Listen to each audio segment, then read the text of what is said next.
자, 반갑습니다. 신경일입니다. 자, 우리가 지난 이제 챕터 1의 섹션 01 빅데이터 뭡니까?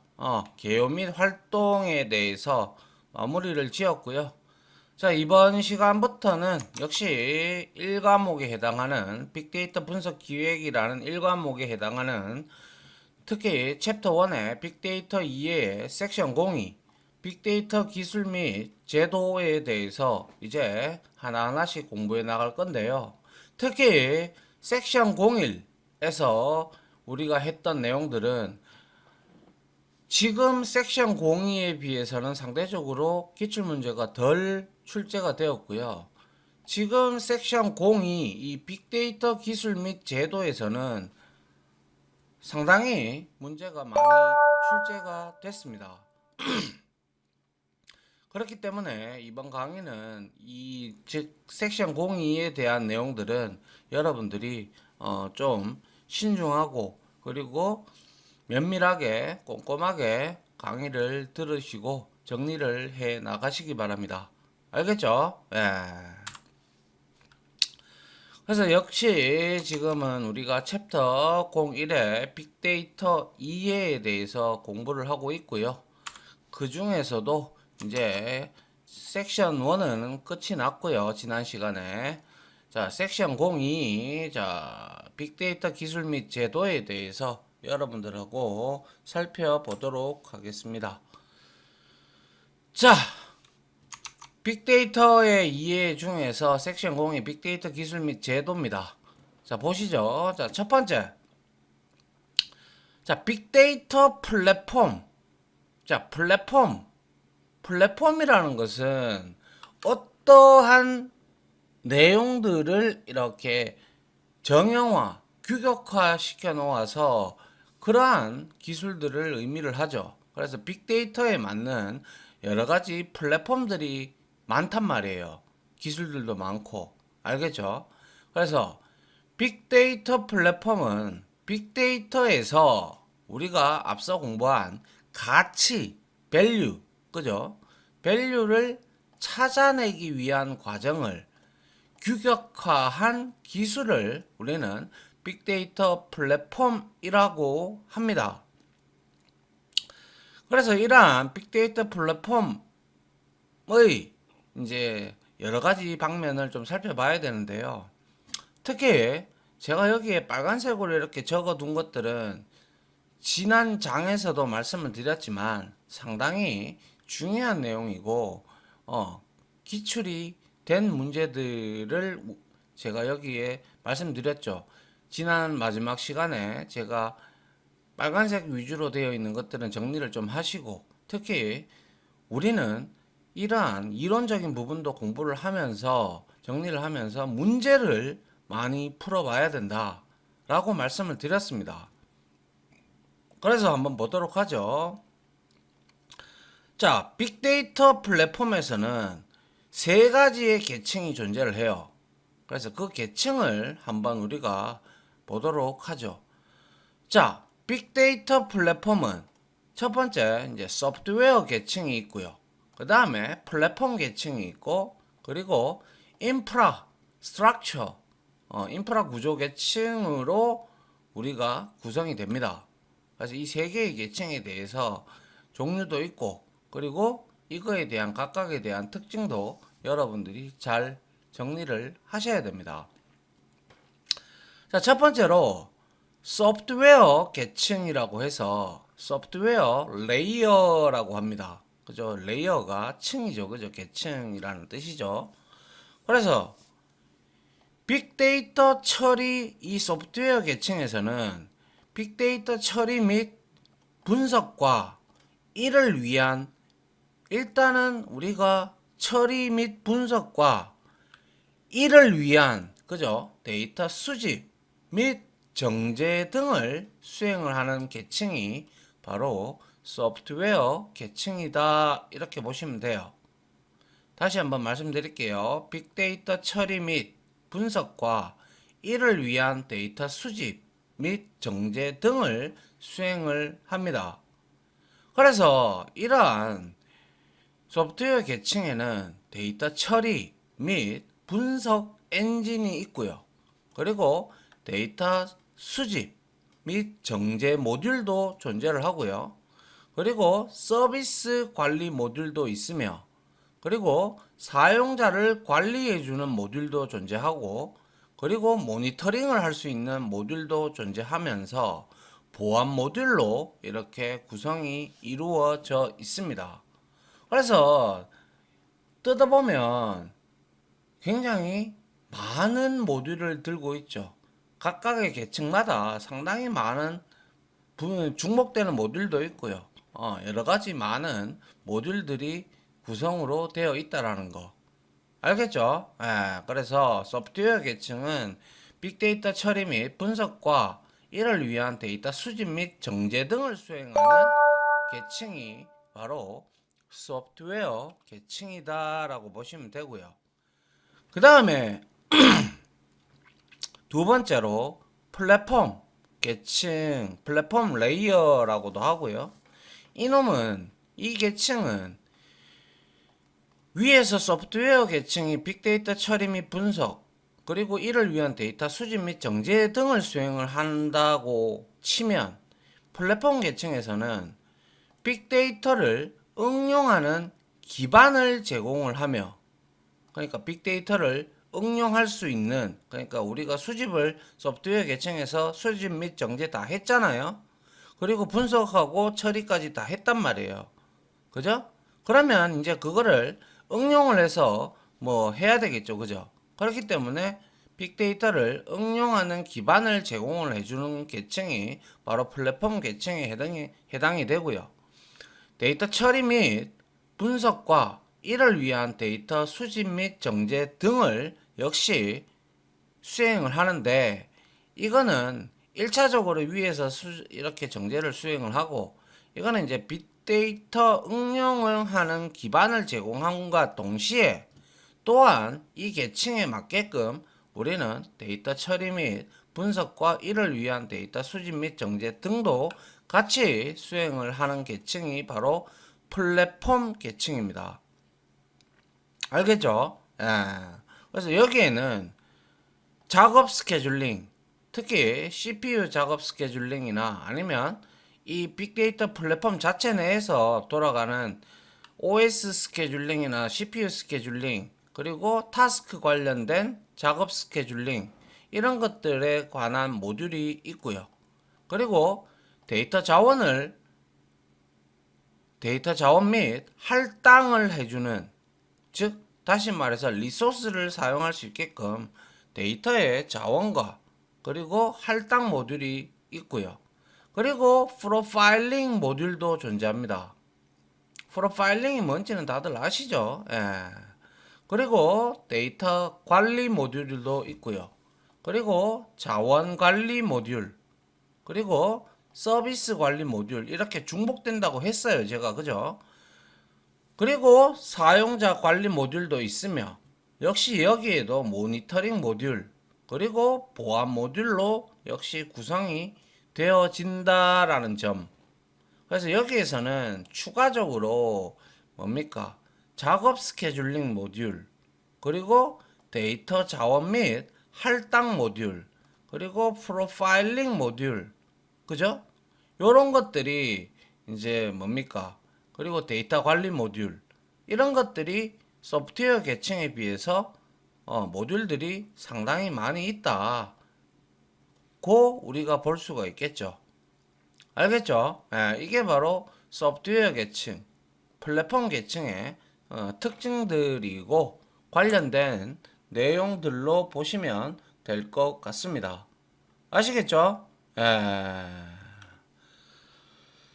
자, 그 다음 한번 보도록 하죠. 자, 그리고 마지막으로 빅데이터 플랫폼 계층 구조에서 세 가지 계층 중에서 소프트웨어 관련 계층과 플랫폼 계층이 있었죠. 그리고 마지막으로 인프라스트럭처 계층이라고 해서, 인프라스트럭처 요걸 좀 제가 잘못 적었네요. 요거를 띄워야 되는데. 그래서 인프라스트럭처 계층은 뭘 하는 계층이냐면 빅데이터를 처리 그리고 및 분석에 필요한 자원을 제공한다. 그래서 인프라예요. 인프라. 알겠죠? 그래서 빅데이터 처리 및 분석에 필요한 자원을 제공하는 계층이 바로 인프라스트럭처 계층이다라고 보시면 돼요. 역시 여기에도 여러 가지 모듈로 구성이 되는데요. 자원 배치 모듈, 그리고 노드 관리 모듈, 그리고 데이터 관리 모듈, 그리고 자원 관리 모듈, 그리고 서비스 관리 모듈, 그리고 사용자 관리 모듈, 그리고 모니터링 모듈, 보안 모듈 등으로 이제 이렇게 구성이 된다라는 점. 그래서 역시 인프라스트럭처 계층에서는 뭡니까?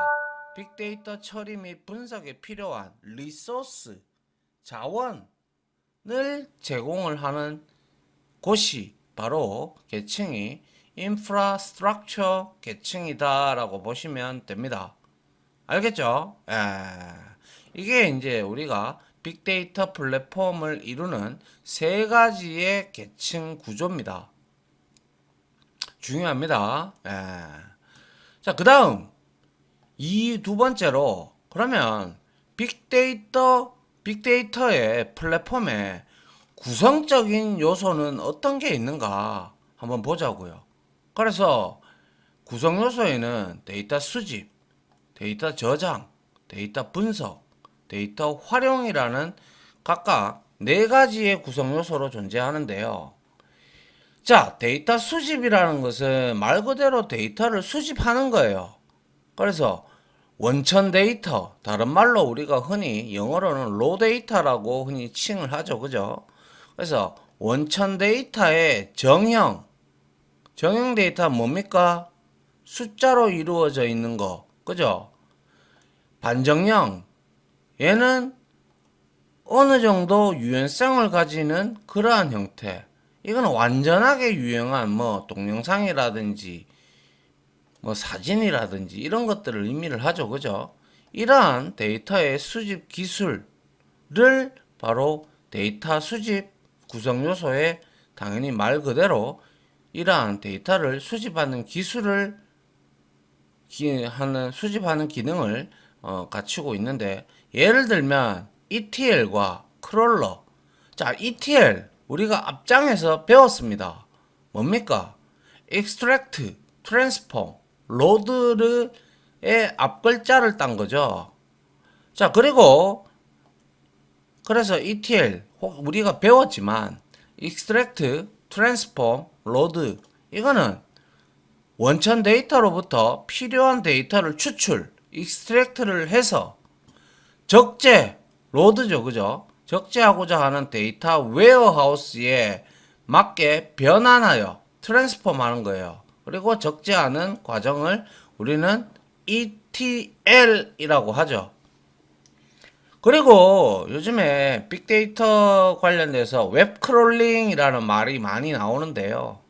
그 역할을 해주는 게 크롤러라는 놈인데, 크롤러는 웹 에이전트를 이용을 해서요, 우리가 인터넷 링크를 따라다니면서 방문한 사이트에 웹페이지나 소셜 네트워크 등 공개되어 있는 데이터를 수집을 할 수 있는 방법이 있어요. 크롤링 기법이라고 합니다. 알겠죠? 그게 바로 이제 크롤러입니다. 웹 에이전트를 이용해서 인터넷 링크를 따라다니면서 방문한 사이트의 웹페이지나 소셜 데이터 등을 공개되어 있는 데이터 등을 수집하는 그러한 역할을 하는 게 바로 크롤러입니다. 그래서 데이터 수집하는 부분에는 ETL과 크롤러가 존재한다. 알겠죠? 자, 그 다음 데이터 저장입니다. 저장은 말 그대로 저장하는 거죠. 그죠? 정형 데이터거나 반정형 데이터거나 비정형 데이터의 저장 기술인데, 이러한 기능을 하는 곳이 바로 데이터 저장하는 곳인데, 예를 들면 관계형 데이터베이스 매니지먼트 시스템, 관계형 데이터베이스 관리 시스템이죠. 그리고 NoSQL이라는 게 있습니다. 관계형 DBMS는 우리가 너무나 잘 알죠. 지금 현재 우리가 여러분들이 다 만져봤던 뭡니까? 오라클이라든지 아니면 또 뭐 있습니까? 오라클이라든지 MySQL 이런 것들 개체, 엔터티, 테이블로 이렇게 구조화된 형태로 우리가 로우와 컬럼, 그죠?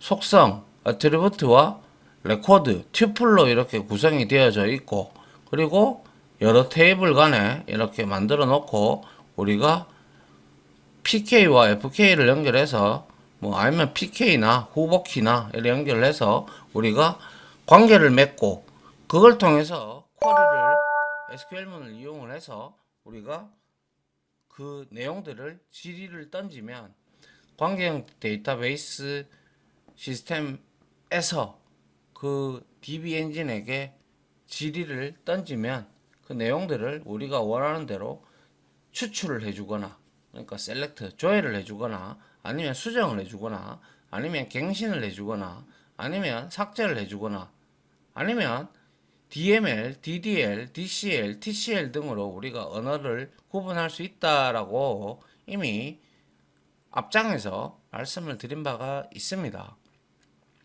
그런데 이제는 서서히 NoSQL, 근데 아직까지는 그렇게 많이 형성되지, 좀 이렇게 쓰고 있지는 않아요. 근데 NoSQL이라는 것이 있어요.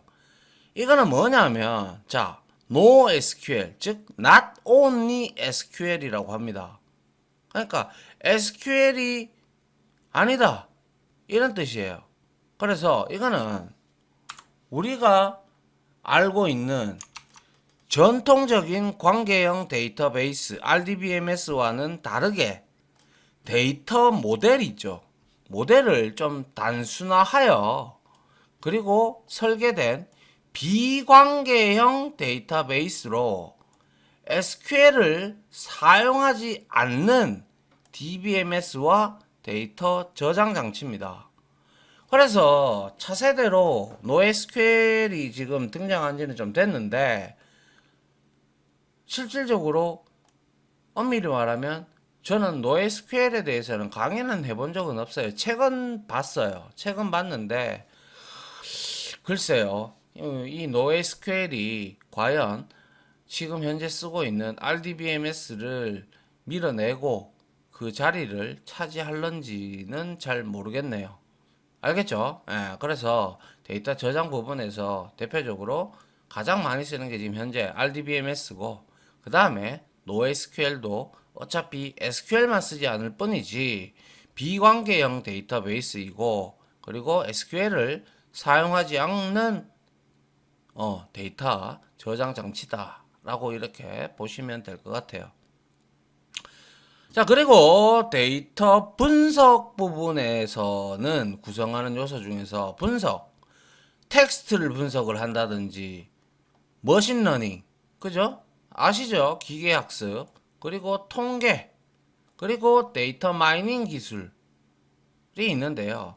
이런 것들을 이제 분석을 해서 우리는 예를 들면 자연어 처리, 우리가 흔히 말하는 자연어 말하는 거. 그래서 우리가 요즘에 실생활에 많이 있죠. 뭐 지니야 어쩌고 저쩌고 뭐쩌고 뭐 이런 것들 많아요. 그죠? 예, 그런 것들. 티맵도 뭐 그 한 중에 하나가 되는 거고. 그리고 날씨나 뭐 이런 것들을, 날씨나 뭐 여러 가지 등을 우리가 빅데이터를 통해서 분석해서 어느 정도 예측이 가능하죠. 그죠? 예. 특히 텍스트 분석이나 머신러닝이나 통계나 이런 것들은 대충 알겠는데, 데이터 마이닝이라는 기술은, 자, 여기에 제가 안 적어놨네요. 데이터 마이닝 기술이라는 것은 한마디로 말해서 데이터로부터 뭔가를 이렇게, 제가 어디 적어놨, 여기 있죠. 데이터 마이닝이라는 거는 대용량의 데이터로부터 우리가, 제가 앞장에서도 한번 설명했던 것 같아요. 인사이트를 도출할 수 있는 방법론이에요. 그러면 도대체 마이닝이라는 건 뭔가? 학생들이 마이닝하고 마이그레이션을 많이 헷갈려 하는데요. 마이닝이라는 거는 데이터로부터 통계적인 의미가 있는 개념이나 혹은 특성을 추출하고 그 패턴이나 추세, 우리가 많은 빅데이터를 가지고 통계적인 의미가 있는 개념이나 특성을 추출하고 그러면 패턴이 나타나고 어느 정도 추세 등이 나타나잖아요. 그러한 등의 정보를 끌어내는 과정 자체를 우리는 마이닝이라고 합니다. 마이닝. 무슨 말인지 이해갑니까? 마이닝이라고 합니다. 그에 반해서 데이터 마이그레이션이라는 말도 많이 학생들이 하는데요.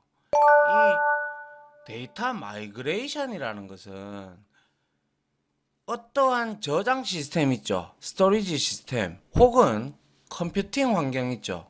거기에서 다른 것으로 데이터를 이렇게 이전하는 프로세스예요.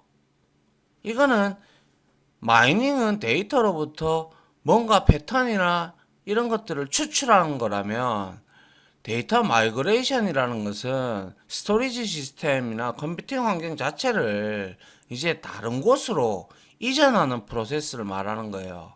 그래서 단순히 말하면 다른 타입의 파일 포맷이나 그죠? 혹은 데이터베이스 그리고 스토리지 시스템 간의 데이터 이전 즉 데이터 트랜스퍼를 의미를 하는 거예요. 그래서 이러한 마이그레이션 된 데이터의 완전성을 우리는 확인을 할 필요가 분명히 있고요.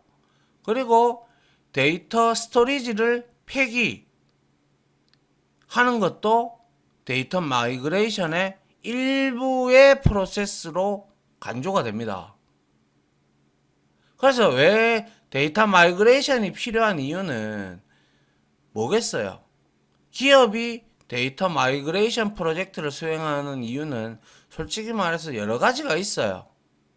기본적으로 서버나 스토리지 장치가 이제 너무 노후화가 되어서 교체를 한다든가 아니면 데이터 센터를 이제 폐쇄해야 할 수도 있단 말이에요.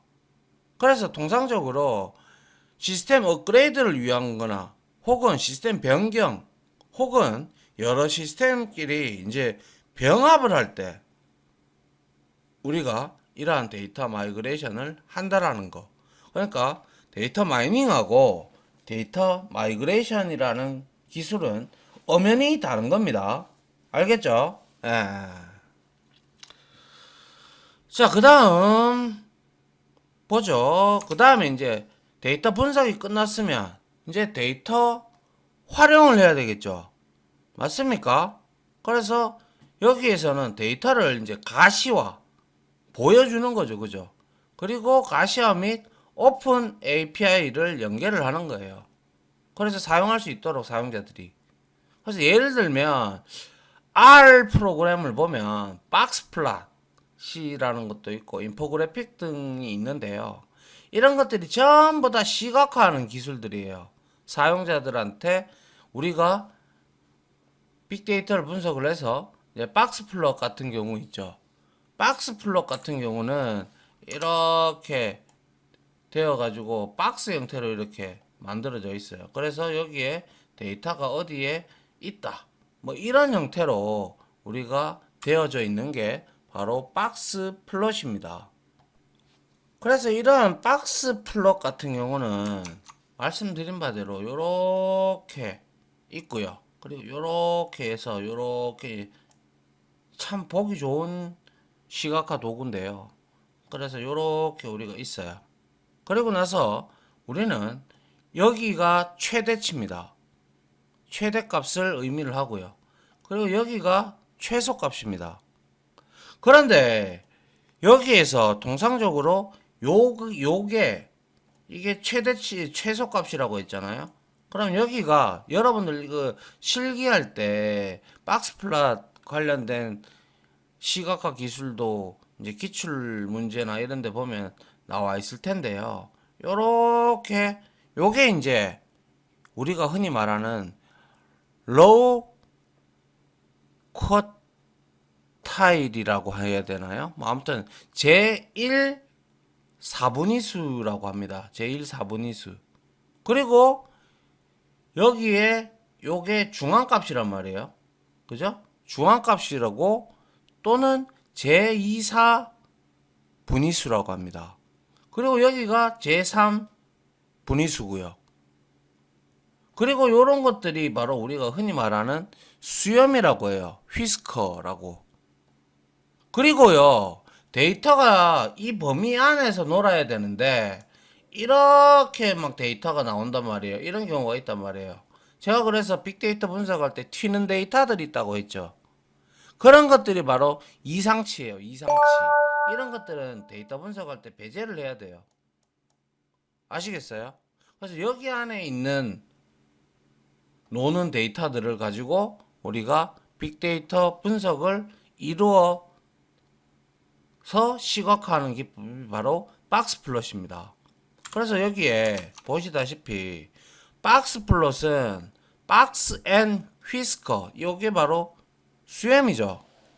그래서 상자 수염 플롯이라고 해서 박스 앤드 휘스커 플롯은 데이터의 대략적인 분포도 와 그리고 개별적인 이상치 말씀드렸죠. 그 범위를 튀는 데이터들을 동시에 보여줄 수 있으며 그리고 서로 다른 데이터 뭉치를 쉽게 비교할 수 있도록 도와주는 시각화 기법입니다. 시각화 기법으로 가장 널리 쓰이는 시각화 형태 중에 하나입니다.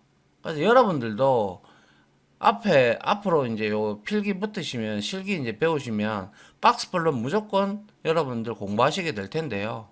지금 한번 들어보시면 나쁘지 않다 그렇게 생각을 합니다. 알겠죠? 자, 그 다음에 인포그래픽이라는 게 있죠. 이 인포그래픽은 말 그대로 인포그래픽스라고 하는데 이거는 정보를 굉장히 빠르고 분명하게 표현하기 위해서 정보나 자료, 지식을 그래픽 시각적으로 표현한 것을 의미를 합니다. 무슨 말인지 이해갑니까? 그래서 이 인포그래픽은 통상적으로 뭐라고 할까요? 인포그래픽은 우리가 어떠한 정보를 습득할 때 많은 부분들이 우리는 통상적으로 시각적인 자극에 많이 의지를 하죠. 그래서 이 시각적인 정보가 너무 많아요. 그걸 우리는 또 이제 용어로 이제 홍수라고 흔히 얘기를 하죠. 그 속에서 인포그래픽이 왜 이렇게 주목받느냐 하면 바로 흥미를 유발하거나 정보를 습득하는 시간이 절감이 되고 또는 우리가 텍스트로 무언가 지식을 얻는 것보다는 이미지, 그죠? 그런 걸 이미지 형태로 우리가 보게 되면 기억의 지속 시간이 연장이 되죠. 그리고 또한 빠른 확산이라는 네 가지 특징을 지니게 됩니다. 맞습니까? 예. 그래서 우리는 이러한 빅데이터 관련돼서 인포 있잖아요. 인포그래픽 같은 경우는 뭐 예를 들면 이렇게 되어 있습니다. 뭐 이렇게 우리가 이렇게 그려가지고 여기에 예를 들어서 경찰 인력 증원이 시급합니다라고 타이틀을 세우면 여기에다가 문제점 이렇게 나타내고 여기에다가 몇 프로 퍼센테이지 나타내고 그리고 다른 나라와의 비교를 해서 우리나라 미국 여러 가지 등등의 나라를 해서 여기에 뭡니까 사람 형태의 이러한 모습을 이렇게 나타내고 뚝뚝뚝뚝뚝 해서 여기에 몇 명이 있다 여기에도 몇 명이 있다 이런 형태로 나타내는 게 인포그래픽이에요. 알겠죠? 그러면 딱 한눈에 보면 우리가 알아볼 수가 있다라는 거예요. 그래서 이거를 이제 우리가 빅데이터를 분석을 해서 이렇게 시각화를 하는 겁니다. 무슨 말인지 이해가요? 그게 바로 인포그래픽이다. 알겠죠? 자, 그 다음 한번 볼까요? 자, 세 번째로 아파치 하둡. 아파치는요, 재단입니다. 소프트웨어 아파치 서버도 있고요. 아파치 그러니까 톰캣 서버도 있고요. 아파치에서 제공하는 게 굉장히 많은 이거는 회사예요. 회사. 아시겠어요? 그래서 아파치에서 나온 하둡이다라고 해서 아파치 하둡이라고 하는데 이 아파치 하둡은 고가용성 분산형 객체 지향적 플랫폼이라고 해서 우리가 High Availability Distributed Object Oriented 플랫폼의 약자입니다. 아시겠어요? 이게 하둡의 약자라고요. HADOOP